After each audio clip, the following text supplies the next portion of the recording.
Bonjour, aujourd'hui je vous propose d'aborder un thème très important pour chaque être humain, c'est l'autonomie spirituelle. Et donc on va aborder la réponse à cette question, comment aller vers plus d'autonomie spirituelle ou même aller vers l'autonomie spirituelle. Donc beaucoup de personnes à notre époque font un amalgame entre la religion et la spiritualité. Et je pense que c'est sûrement ça qui fait une confusion dans l'esprit des personnes.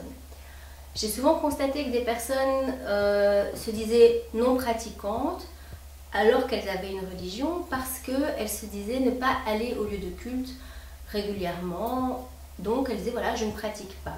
Et souvent on leur pose, mon mari et moi, quand on rencontre des personnes comme ça, on leur pose une simple question, pour vous, ça veut dire quoi être pratiquant?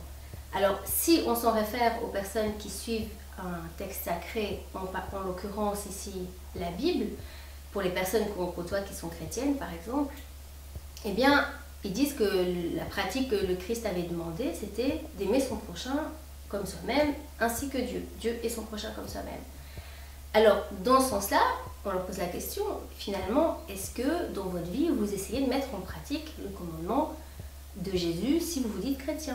Alors oui, j'essaye d'aimer Dieu et mon prochain comme moi-même, et j'essaye d'avoir de l'altruisme vis-à-vis de mon prochain, de l'aider comme je peux. Alors, est-ce que vous êtes, par rapport à cette condition, est-ce que vous êtes quelqu'un de pratiquant? Et personne qui réfléchit en disant, bah oui, finalement, je pratique ce pourquoi je crois au niveau de ma spiritualité, au niveau de ma religion à moi. Donc, ce n'est pas parce qu'une personne ne va pas à l'église qu'elle ne pratique pas au niveau spirituel.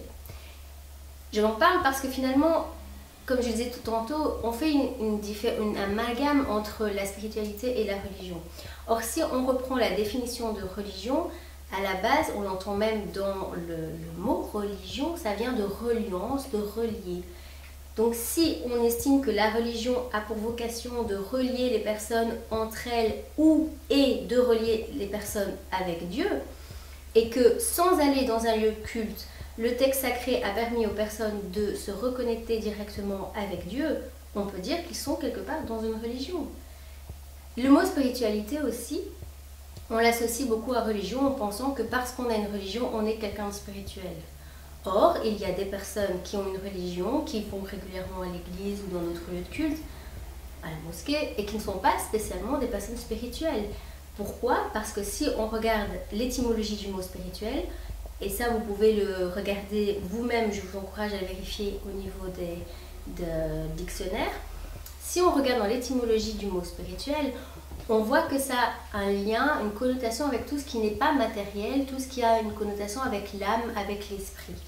Moi, j'associe beaucoup la spiritualité avec le travail sur soi, avec les qualités qu'on peut avoir, et ce qui est en concordance avec cette définition. Donc si cette définition, on peut prendre cette définition par rapport à tout ce qui a trait à tout ce qui est esprit, intellectuel, immatériel, ce n'est pas parce qu'une personne n'a pas de religion qu'elle n'est pas une personne spirituelle, puisqu'on a tous une âme ou un esprit ou des qualités. C'est plutôt qu'est-ce que je vais faire avec cette spiritualité? Est-ce que je vais travailler cette spiritualité, cette immatérialité? Alors, pourquoi je fais cette vidéo? Parce que plusieurs personnes m'ont posé cette question. Ah oui, maintenant je sors d'une secte, je pensais que j'étais dans une religion, mais voilà, je me rends compte que je suis dans une secte où il y a une emprise, où je ne suis pas libre d'être moi-même, où ma spiritualité n'est pas dans son haut potentiel, où je suis brimée dans ma spiritualité, mais je veux continuer un travail spirituel sur moi, et donc la question qui me revient régulièrement, c'est vers quelle autre religion je peux aller sans tomber dans une secte? Là, c'est très complexe. Parce que la différence entre une religion et une secte, on peut dire qu'elle se définit plus par la dangerosité. C'est-à-dire qu'une secte, on rentre dans une secte, mais on ne sort pas d'une secte sans conséquence quand on arrive à en sortir. Or, les autres religions, on peut dire que vous pouvez rentrer et que le jour où vous décidez d'en sortir, vous n'allez pas payer votre sortie, vous n'allez pas avoir des conséquences dramatiques ou moins. Alors, même l'État ou les mouvements anti-sectes font la distinction entre les sectes très dangereuses, les sectes dangereuses, les sectes, les mouvements sectaires, les déviants sectaires. Il y a plusieurs degrés à l'intérieur de celle-ci.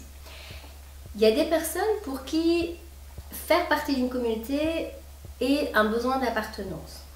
Alors pour ces personnes-là qui ne peuvent pas imaginer vivre leur spiritualité autrement que par une communauté religieuse, parce qu'on peut le vivre dans d'autres communautés qui peuvent être philosophiques ou non religieuses, alors je leur conseille de vérifier un petit peu auprès des autres personnes comment elles se sentent dans leur communauté et voir si ça s'adapte à eux. Et le conseil que je peux donner, c'est que finalement, pour les personnes qui auraient vraiment besoin de rentrer dans une communauté, c'est juste de vérifier si elles sont libres d'en sortir facilement. Par rapport à la sortie d'emprise, moi personnellement, je ne conseille à personne de re-rentrer dans une communauté religieuse parce qu'il y a ce que j'appelle l'endoctrinement. Donc si vous avez des croyances religieuses auxquelles vous devez adhérer dans une communauté ou une autre, cela veut dire qu'il y a un endoctrinement. Et s'il y a un endoctrinement, ça veut dire qu'on programme votre cerveau à croire comme tout le monde et que vous ne pouvez pas croire autrement sous peine d'être considéré comme une personne gênante pour la communauté. Donc je pense que ce qui est important, si vous avez envie de faire partie d'une communauté, c'est d'aller vérifier par vous-même si cette communauté vous laisse libre de penser par vous-même, si elle vous laisse libre d'évoluer, libre de sortir. Que je n'ai pas rencontré spécialement dans une quelconque communauté religieuse, donc je ne peux pas vous conseiller d'aller dans une communauté religieuse ou une autre, parce que c'est une responsabilité qui est assez lourde à porter et je n'ai pas envie de la prendre. Je pense que chaque personne doit prendre sa responsabilité. Par contre, ce que j'ai envie de vous dire, c'est qu'il est tout à fait possible de vivre sa spiritualité de manière autonome. Ça ne veut pas dire avoir ses croyances, lire, croire et pas partager et se dire voilà, je suis autonome, je suis seule et je n'ai aucun contact avec les autres. Au contraire, si on veut évoluer spirituellement, et d'ailleurs ça fait partie de la manière dont l'humain fonctionne, si on veut évoluer spirituellement, c'est justement par le partage des croyances des autres, des vécus, des expériences qui font qu'on pourra nous-mêmes se former un bagage pour la suite de notre parcours spirituel. Ce que j'entends par autonomie, c'est le fait de ne pas rentrer dans une dépendance d'une quelconque communauté ou d'un quelconque thérapeute ou maître, parce que ça devient beaucoup à la mode des praticiens, maîtres Reiki ou maîtres philosophiques ou quoi. Il y a d'autres personnes qui partagent la connaissance, que ce soit dans des formations, que ce soit dans des partages même gratuits, que ce soit sur internet. Et si une personne est dans un partage, alors je ne suis pas en train de dire que ça doit obligatoirement être gratuit, parce qu'il y a des personnes qui vivent aussi de ces formations, donc ont développé des compétences, mais si vous avez une personne qui est dans le partage, vous n'êtes déjà pas dans le problème de dépendance, parce que si je vous partage quelque chose, je vous aide à grandir, donc je vous aide dans la voie de l'autonomie. Voilà.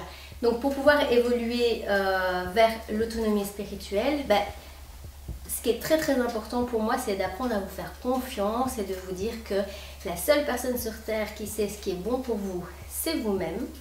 Et que vous n'arriverez peut-être pas au jour d'aujourd'hui à savoir ce qui est bon pour vous maintenant, mais que vous allez devoir apprendre à l'expérimenter, à faire donc des expériences, à analyser de ces expériences, si ce chemin que vous prenez dans la spiritualité vous convient ou pas. Voilà. Et l'autonomie spirituelle, il faut aussi le dire, c'est important, ça nous responsabilise parce que si je prends une décision, que je l'expérimente et que je me prends un mur, il n'y a que moi-même qui pourrait me dire oui, effectivement, j'ai pas pris le bon chemin. En même temps, c'est comme ça que l'humain évolue. Alors que quand vous êtes dans une communauté, en général, qu'est-ce qu'on fait? On va demander à quelqu'un de supérieur ou qui est plus grand que nous des conseils et on peut avoir tendance à juste prendre son conseil et pas être dans l'écoute du conseil et dans l'analyse de est-ce que ce conseil est bon pour moi ou pas. Voilà. Donc, je vous souhaite de continuer sur votre chemin spirituel parce que je suis convaincue que l'humain est en très grande partie fait de spiritualité, d'apprendre à dissocier la religion et la spiritualité dans votre esprit en tout cas, à faire confiance, à vous faire confiance sur le chemin de la spiritualité. Comme on le dit bien, c'est un chemin, il y a des embûches, c'est jamais tout droit et c'est avec ces obstacles et ces embûches qu'on apprend finalement à grandir. Voilà, donc je vous souhaite une bonne continuation pour votre autonomie spirituelle et à bientôt.